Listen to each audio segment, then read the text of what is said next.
Dummy Switch Pod. Mm-hmm. Back again. We're back again. How are you, Chris? Yes, sir. I'm good. Courts, how you doing? I'm good. I'm actually feeling great, feeling good, feeling great.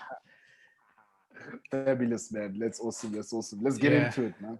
Let's get into it. Excited for this weekend. Mm-hmm. Bulls versus Lions, Transvaal Derby, kicking Hey. things off for the semifinals. 2:00 kickoff, South African time. Be there to watch the Lions beat the Bulls. Don't miss out on this one. Look, this is their chance. You know, as they call it, they say it's the Jekske or in Afrikaans Jekske. You know, it's the Jekske derby. This is a classic, man. You know, Transvaal back in the days, North Transvaal against Transvaal. So you know, it's going to go down. And yeah, look, I have to agree with you. I think it's the Lions. This is the Lions game to really step up as a group. You know, Yeah. so I'm excited for this one. You know, I think if you allow me to go first here on this, I just think the Bulls have done well. You know, Jake White has done well with his sort of with what he's been able to do in Super Rugby Unlocked, then coming into to Currie Cup and getting home field advantage, finishing top, and the way they play pragmatic rugby. You know, they play traditional bull strengths, but they also have the ability to. They have dangerous weapons out wide as well to really punish teams. So it's going to be an interesting matchup. But yeah, I think the Lions that lost game against the Bulls where they lost, I think that puts them in good stead for this one because they've seen the picture, they know what they need to do, and they at the same time they also saw how the Pumas really dismantled the Bulls' defensive system more than anything. So this is going to be an interesting one. They'll have been lessons learned. There'll have been lessons learned. Definitely. Getting into the Bulls, Oboka, he's starting over Van Rooyen in that front row alongside Nyakani. Team, you know, it's sort of their full strength side. There's not much changes, just Manjezi besides the change in the front row. Manjezi comes in at number 4, partnering Nokia, who's had, you know, he's been outstanding, but he's had a number of partners throughout. So Manjezi coming in there, his partner that this weekend, Mornay Steyn, 100th provincial cap. Oof. He's come out and said apparently he wants back in with the box. Yeah, he's not writing himself off. You know, he backs himself, and you got to give him credit. Look, I mean, I wouldn't rule myself out either, but for me, that time has gone. That time has passed. You know, I think we're playing a bit of a different blueprint, and I think he had his time in the sun. I think it's Jansh's. I think it's for him to start at 10 right now, and for Pollard. So I can't see him butting his way into that. Van Styl retains his place ahead of Papier. Only real change in this one is Strafino Jacobs coming in at 11. He's done well. He did well in the Unlock Challenge, and you know, he's waited and he finally got his chance, and you know, he's shown what he can do. He's taken up his chance. He sort of got the feeling with the other wings that Jake White wasn't too high on them either. So he's coming in here. Yeah, no, rightly so. And I think, look, Manjezi, I think he deserves a start, you know, and for him to be starting in the semi-final says a lot about where he's rated within that Bulls camp, you know, by the coaching staff, you know, to give him that starting berth. And credit to him, he's worked hard to be there. I think for me, Lizo Koboko coming in there, I'm slightly worried for him, and worried in the sense not around his play and stuff, but really worried because he may be a bit undercooked because he hasn't really played a lot. Yeah. You know, so that hasn't been spoken about enough. So I think that may sort of hamper him a bit because look, it's good to have good training sessions and practice runs, but game time, we all know game time really does. There's a difference between match fitness and training fitness, you know. So we'll see how he goes there. And look, they're a settled team that has been selected. You know, it's at Loftus. They'll be defending their fortress, you know, and wanting really impose their game plan on the Lions. But at the same time, the Lions coming into this game, I think, it's essentially take two from that last game. It's a second hit out. This time, I think they're a bit more settled in their selection. The Lions. Let's get into the Lions for this one. The only real change is Orendale back from injury. If I have to, try and point out anything, I would just say that the bench is a little bit inexperienced, Yes. especially if some of those guys fall away due to COVID or maybe an injury in warm-up or something. They're a bit light on the bench, especially certain positions like prop position. I see they've got Nathan Macbeth there. He struggled last time he played, and I mean, you don't want to put that man up against Nyakani. That's basically it for the Lions. It's just more of the same. Learn from their game that they had against the Bulls and learn from the Bulls' other games that they had. Yeah, I couldn't agree with you more. And I think, if we had to look at it, looking at the Lions, going into them, I think it's definitely, if I had to pick two players, I'll pick two players, one in the backs, one in the forwards that I believe would need to stand out. Number one, if we started out front, okay, we all know tight five, that's where the game is won and lost, But I think we need to see this is the moment for Vincent Chituka, in my view, where he can have the opportunity to really now show his mettle, because he's going against a very balanced loose trio, a strong loose trio in the Bulls, Vermeulen, Ulrich Loh, as well as Marco van Staden. That's going to be that. I feel like that's where the big challenge is going to be for the Bulls pack. And I think for the Lions, Vincent Chituka is one man that I want to see really stand out, and I believe he's going to be key for them. And in the backs, it goes without saying, number 10, Alton. It's 2021. We don't know whether the British and Irish Lions series is going to go ahead. But one thing for sure that we can expect is that there should be test match rugby for the Springboks this season. And in this run, going into the semi-final against the Bulls, I believe it's going to be how Alton Yankees is going to control the game, control the tempo, where they play, manage and vary his play, whether that's going to be between the kicking game and the running game. And I think this sort of game is going to require that sort of tactical awareness, where we don't want the Lions, or you don't want to see the Lions just trying to run everything, but you also don't want them to sort of move away from their identity. When it's on, they need to be able to have that, to have the cutting edge and really take their opportunities. And that's why I feel Alton Yankees is that man to really direct the ship, And then from the Bulls' point of view, I think again it's going to come for me. Nyakane is I think he's been a mainstay for them. We've seen the difference that he's made in their scrum. And they're going to rely a lot on him.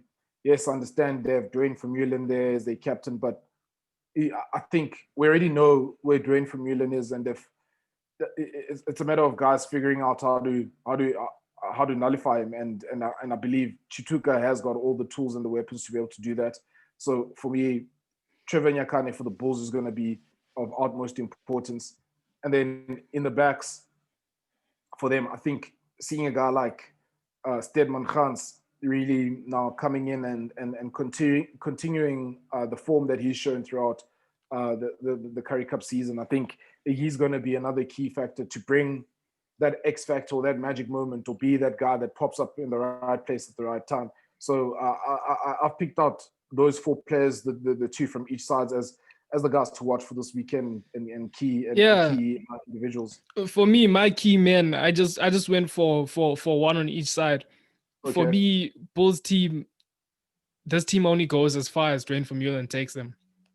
That's how I see it. If I had to say two, I'd probably say him and Van Staden, because it's the sheriff and his deputy. He just follows his lead. I believe Dwayne is just he's their guy. He's the coach's guy. He's sort of that.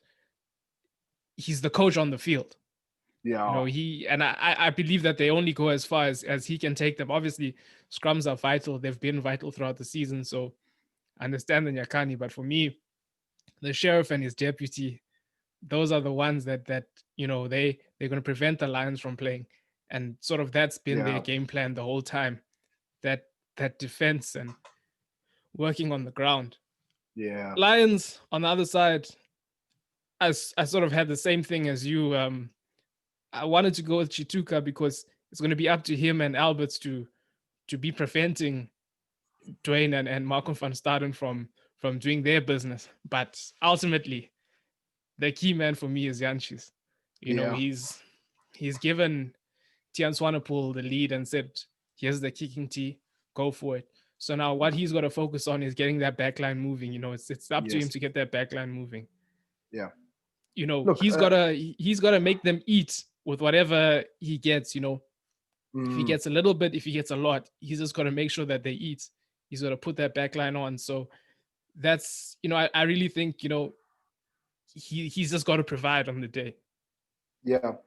Look, I can agree with you, and I can see your reasoning in terms of why you went for in the Bulls, the sheriff and his deputy. That's completely understandable.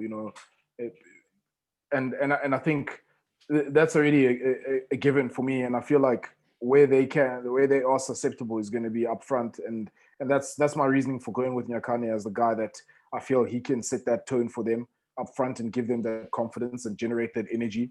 Yeah. So, but at the same time, I can't disagree with your picks for key men. Then with the Lions, I understand. When you say, I completely agree with Alton, and the reason why I also went with Alton as well to say that this has to be his crowning moment, and the reason is he's playing against a very robust and very direct, pragmatic Bulls team, and Alton has been in semi-finals and been in finals, big finals. We've seen him in Super Rugby and he's come short. And I feel like this run into the final series, this is his moment for him to really now sort of on some sort of level exercise those demons, and really show what he's about and stake a claim, so can't disagree with you there. I also had Alberts bracketed alongside Chituka in terms of those are going to be the guys that sort of police the Bulls at the breakdown. They're going to be preventing them from doing their business. But also from a carrying perspective, I think they also need to be vital. Keep them busy, yeah. And I feel, look, this game is going to be an exciting game. I'm even getting goosebumps even just thinking about it, because man, this is going to be. Look, if it lives up to the bill, this should go right down to the wire. And honestly, I see the Lions taking it by however many points. I think a win is just going to suffice for them.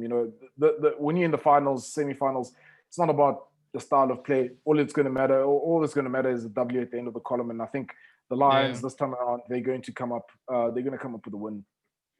Yeah, same for me. I mean, I've got the Lions by 4. I think they'll edge it. I think they'll have learned from the goings on that have happened over the past few weeks. And I think Jake will be crying at the end of the day. Moving along, now it's your boys, Western Province versus the Sharks. 4 o'clock kickoff. Big news in this one. Kids off out due to COVID protocol for Mark in. I'm sure they must be kicking themselves about that one, especially that it's not injury related. And look, at the end of the day, for me, with that kids off incident, for me, it just feels like it just highlights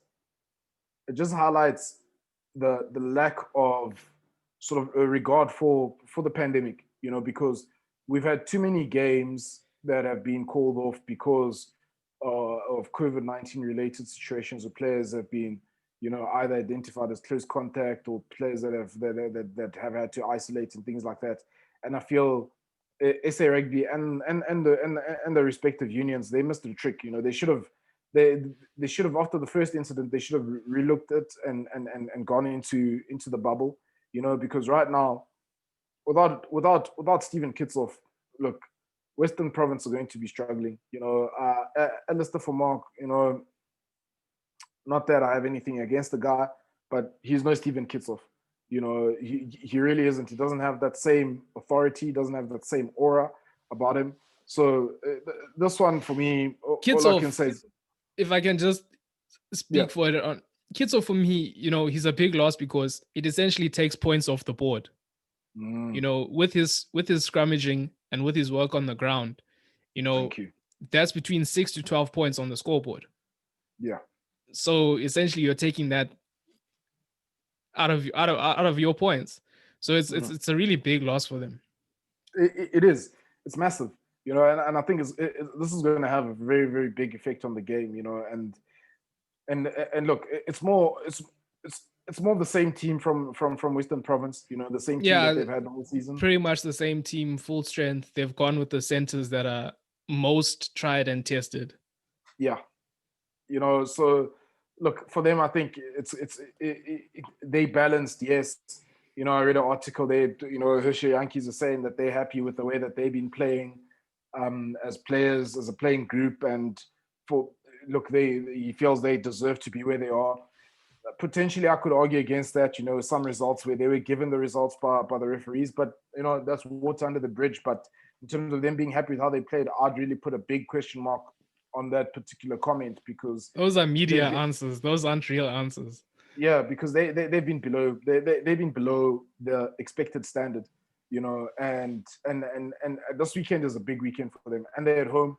It's potentially their last game, and I believe it will be their last game at Newlands. They don't go any further than this game, the semi-final against the Sharks. Yes, I'm backing my boys. I feel, the Sharks would have had enough time to really reflect, look at themselves, and really, G themselves up and pull themselves together. And again, they're helped by the fact that Steven Kitsoff is not playing. They're Sharks. They can smell the blood in the water. A big loss for Western Province. And look, yeah, exactly. So there's blood in the water, and the Sharks are about to strike. And look, Province will stay at home after this, but they won't play any further parts in the tournament. I share the same sentiment. Let's get into your Sharks team. Fez Mbata starts. JJ at 4, Van Heerden at 5, Hiron Andrews, who you've been a critic of throughout the season, he drops to the bench. Richardson at 6, Fenta at 7, Nochi at 8. For me, I would have gone with Borley. I would have put him there to get the hard yards, to get some muscle away from home. I feel like when they've gone for the traditional loose trio, they've fared better than going with sort of a lighter, more running pack. And I feel like they've missed a bit of a trick with Borley. Nohamba starts again. Full strength backline. That's about it for them. Yeah, look, I agree with you there. They're at 8. I feel Borley would have brought a lot of. I think Borley would have brought more balance to them, and it would have been able to counter the. Look, Western Province are going to bring physicality. Let's not doubt that. Augustus, he's going to have a point to prove. Johan du Toit, he's playing underneath his brother's shadow, so he definitely has a point to prove. Sia himself, because he hasn't played, he's come off a lengthy sort of spell on the side, so he definitely has a point to prove, in terms of, just shaking off the rust and leading his team now that Kitsoff is not. I mean, even if you look on the bench, Kutsia, he's basically the same as Augustus. These are big boys. They're gonna push you around. So I would have gone with Borley. Yeah, I definitely would have gone with Borley, and then look to bring Noche on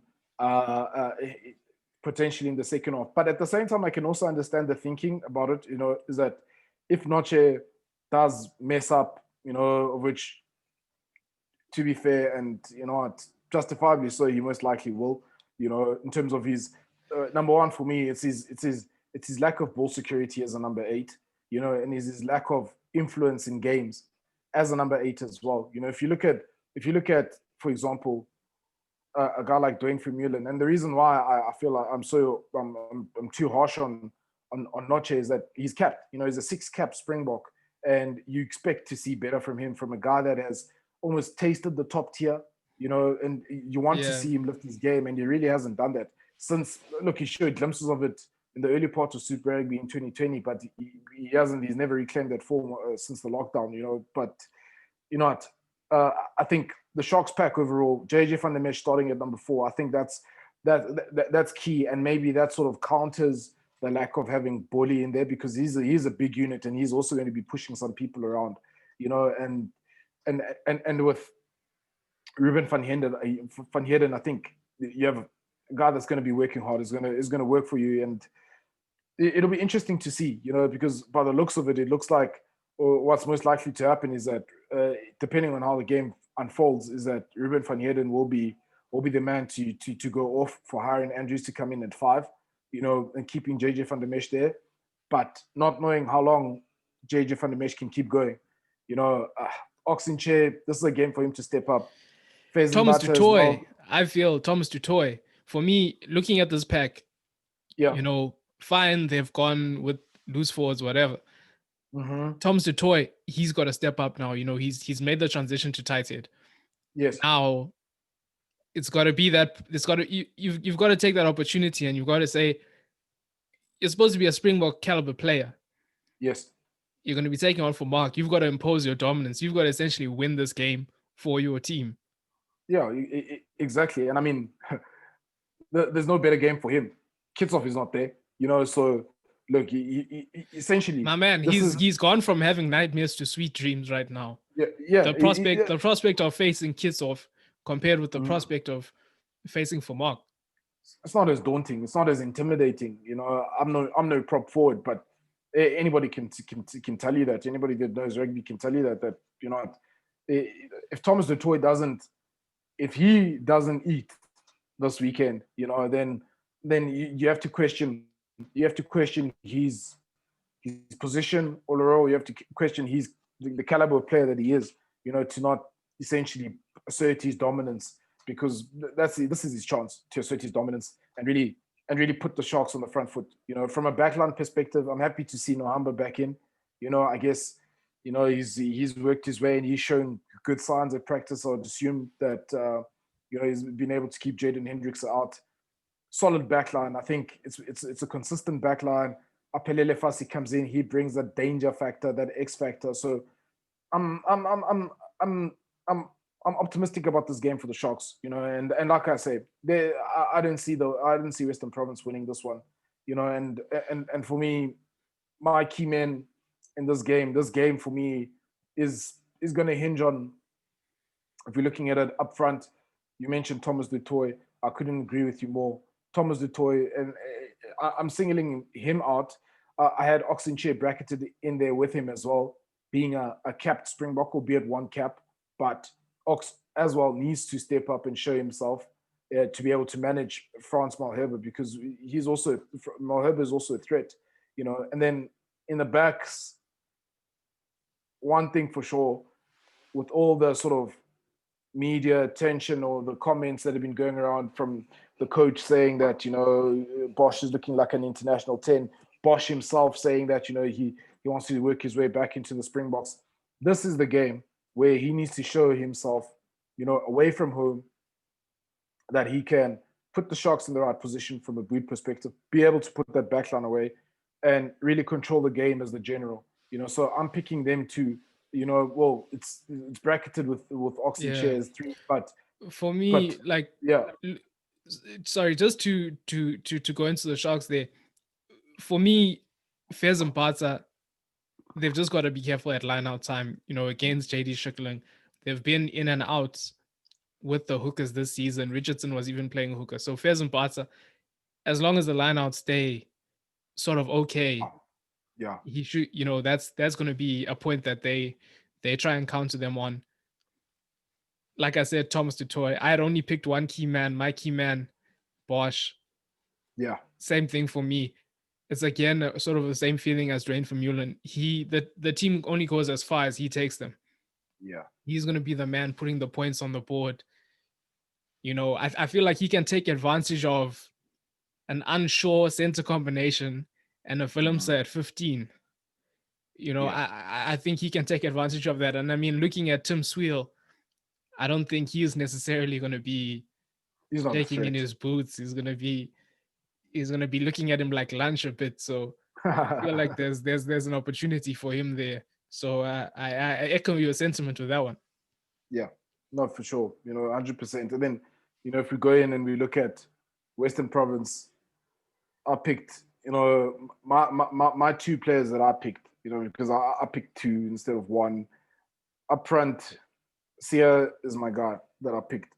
Reason why I picked him, number one, he's the captain, and his performances have not been up to the standard that we know that he can achieve.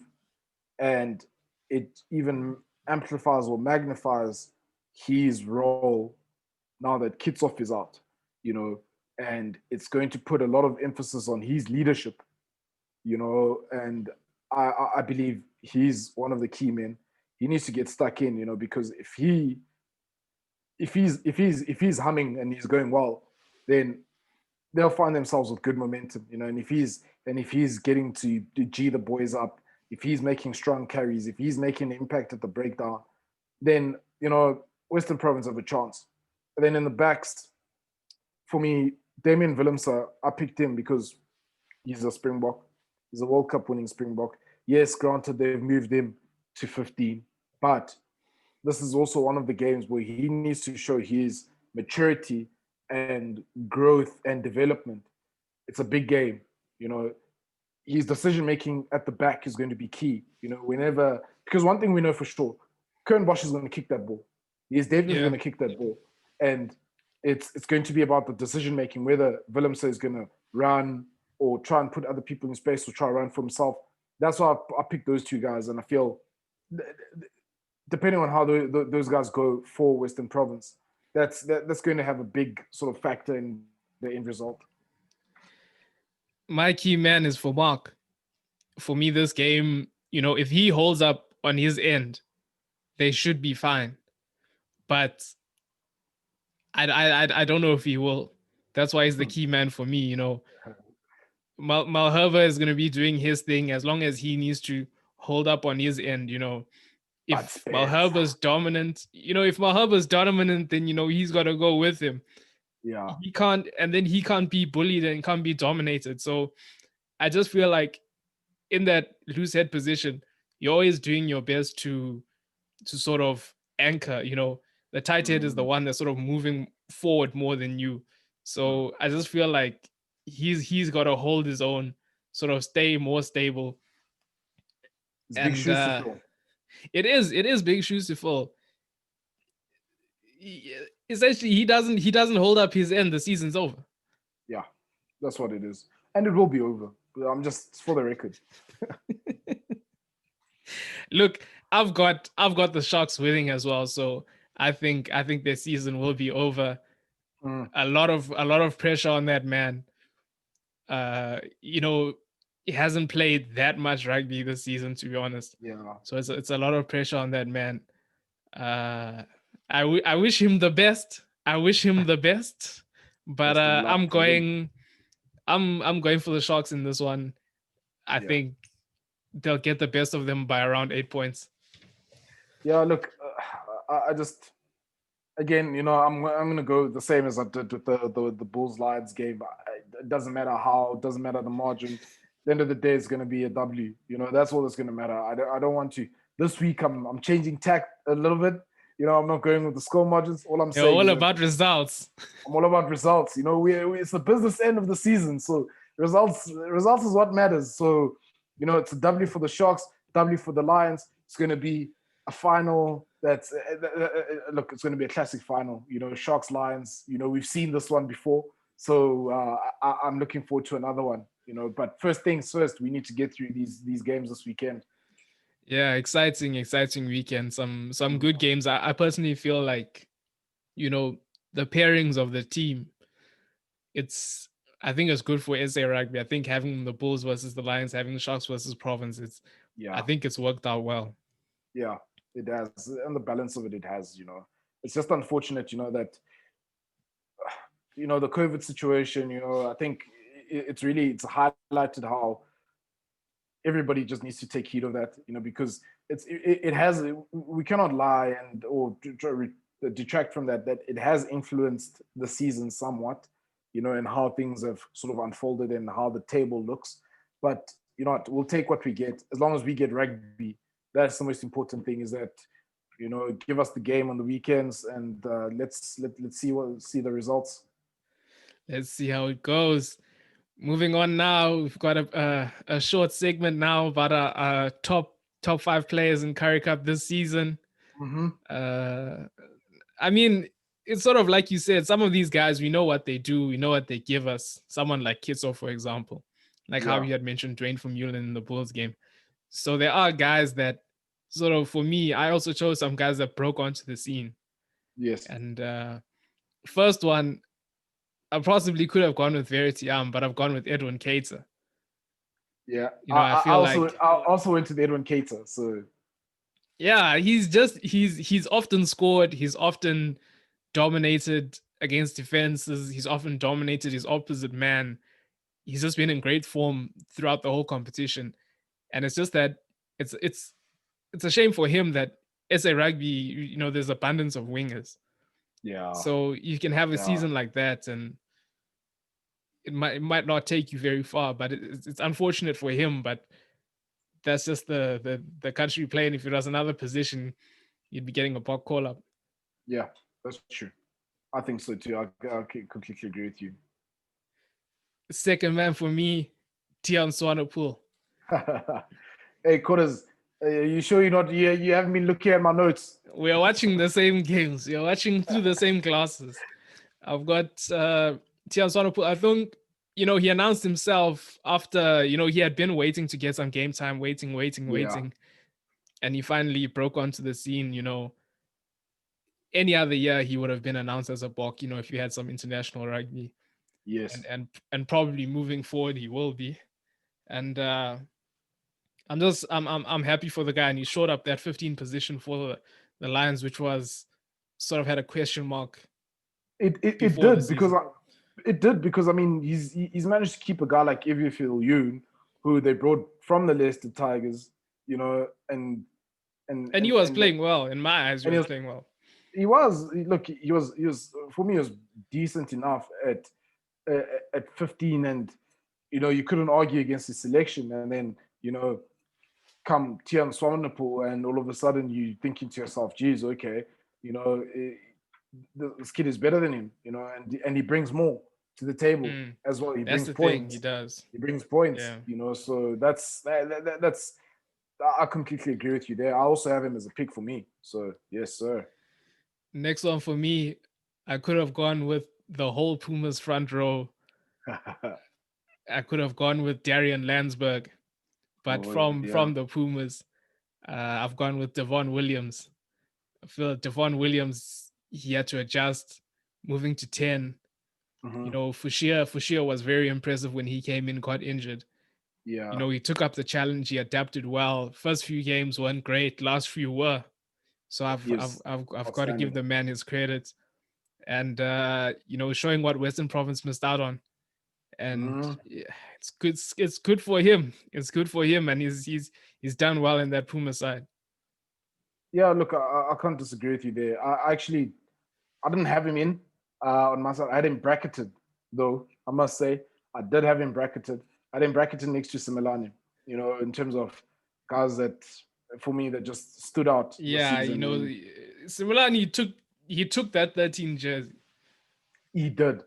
So I was caught in between, two minds between Devon Williams and Simelane. And for me, in this pick, I went Simelane, and I completely agree with you with everything you said about Devon Williams, because rightly so. And that's the reason why I had him bracketed, is because even at fullback, when the season started, he looked dangerous, he looked lethal, he had some great counter-attacking moves, and then they moved him to 10, struggled a bit in the beginning, and then by the end of the season, my goodness, you think to yourself that, okay, this is my guy. If I lose a fly off, Western Province could use him at 10 more than Tim Sweel. I'm just saying, but I digress, and just let's just move on.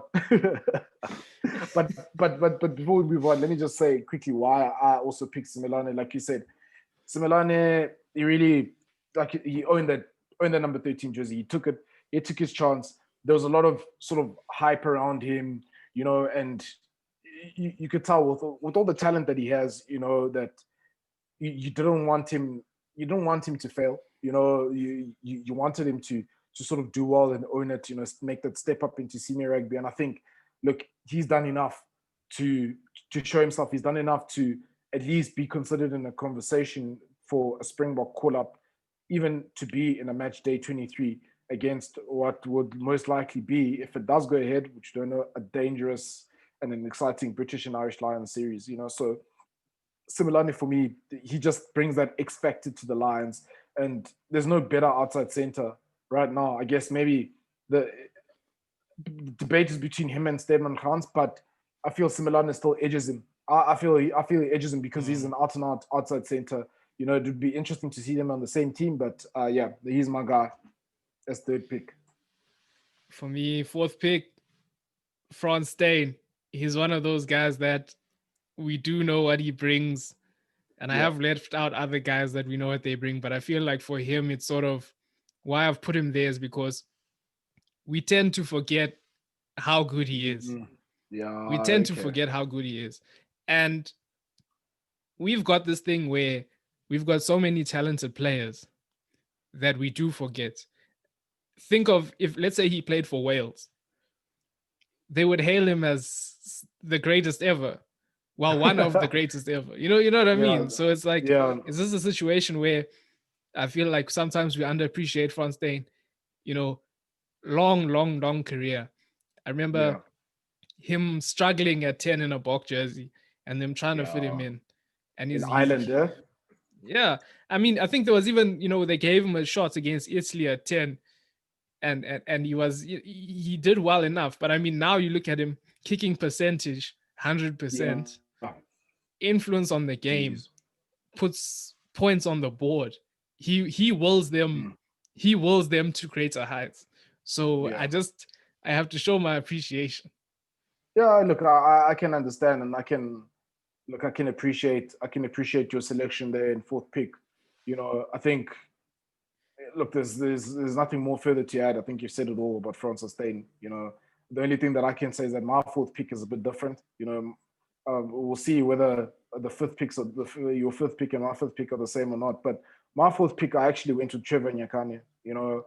And the reason why I went to Trevor is he was at one point before Jake White came in, he was the incumbent, he was the captain of the Bulls, and they gave that leadership role, the captain role, to Dane Vermeulen, but he still soldiered on, and I believe that he actually carried that Bulls scrum on a number of occasions where we've seen the difference when he's there and when he's not there, and I believe in a lot of situations, whenever he's been there, he's actually saved the Bulls or, gotten them those 3 points or being able to get them that penalty to get them into attacking position.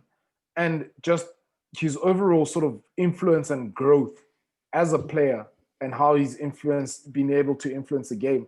I mean, I remember a game, I just can't remember what game it was, but I know he came off for blood-burn head injury, and his replacement was getting scrummed. He came back on the field. They made a crucial tackle.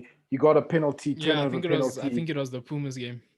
Yeah, and it got a turnover penalty, and it's got a scrum penalty as well. And it's sort of at a stage where it seemed that the momentum may have been sort of changing. He came back and directed the ship, and I believe, and that's why I have him there as my fourth pick. And because I don't think he's also celebrated enough or given enough recognition in terms of what he's been able to do, from where he comes from, and his journey to where he is now. I just look, I couldn't leave him out because I feel as much as, yes, Dane Vermeulen is a big factor in the Bulls, but I think the guy that goes behind the scenes that's unseen is Trevor, and that's why I've got him there as my fourth pick. Yeah, definitely. He's done what others have failed to do. He's made that transition from loose head to tight head, and he's become dominant in that position. Exactly. I've got to give it up to Nyakane. he's got a Nyakani gin. Yeah. Send us a bottle. Please. Moving Just don't on. let Biggie Fella find out about that, So, just FedEx it to us, mate. my number 5, I've gone with the deputy, Marco van Staden. Yeah. I feel like he affects the game. You can't. End of the day, you can't leave him out of the conversation in any Bulls game. He's vital to what they do. He stops the other team from playing. Yeah. He's a headache for the other team, and it's going to be interesting when Kutsia comes, because for me, Van Staden is similar to how Dwayne is sort of seen as, for me, the perfect Jake White player, perfect Bulls player, and then you've got a guy who plays the same position coming in. So I want to see how that works out. But for me, Marco van Staden is another guy, affects their game. His turnovers put points on the board. Yeah. He's had a good season. He's one of those guys where missed out on provincial selection, but he kept pushing, and I just feel like that's his brand. He keeps his name in the conversation. He keeps his name in the conversation. It doesn't matter who else is on form flank, who else is going to be mentioned for the box. He puts his name in that conversation. Yeah. Look, I can definitely agree with you there. I can't discount what you said about him and why you've picked him there. And yes, it's absolutely true. And he is massive for the Bulls. And you see it at times when he's not ticking. You see the sort of struggles that they have at the breakdown. When he misses the odd turnover here and there. So yeah, but he's big, because he does get them those points, and he also has a knack for getting tries, for them as well. Making just plays out of nothing. So yeah, can't discount that. My number 5 pick was a bit tricky. I was caught again in two minds, but you'll be happy to know that they're from your stable there. It's between Alberts and Vincent Chituka. I ended up deciding to go with Vincent Chituka. The reason why I went with him is primarily because he's another that's taken his opportunity with both hands. Yeah. And on top of that, it just seems like when he doesn't necessarily go right for the Lions, then they also struggle, from the dynamic style of play that the Lions want to play. If he's not going, they struggle a bit.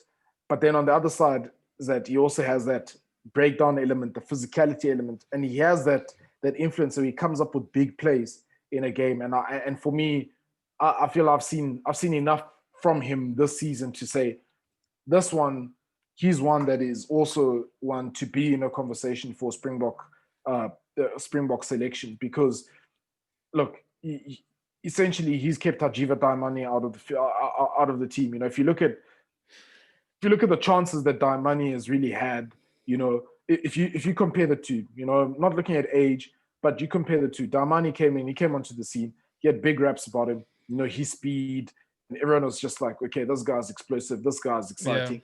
But he hasn't been able to sort of kick on.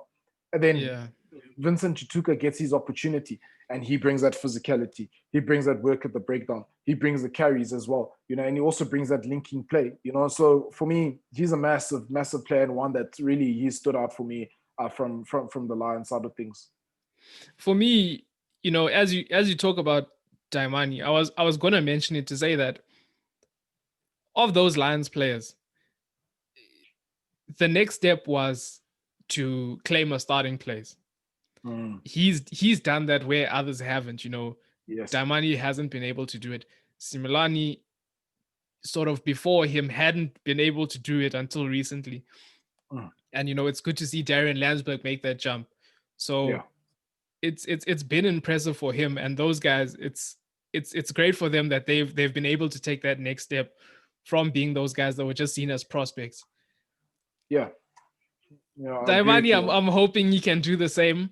I wouldn't say that he took his position. I'd say Len Massane possibly took his position. So I wouldn't go to that one. Yeah, look, the reason why I say that is that Darmani's played.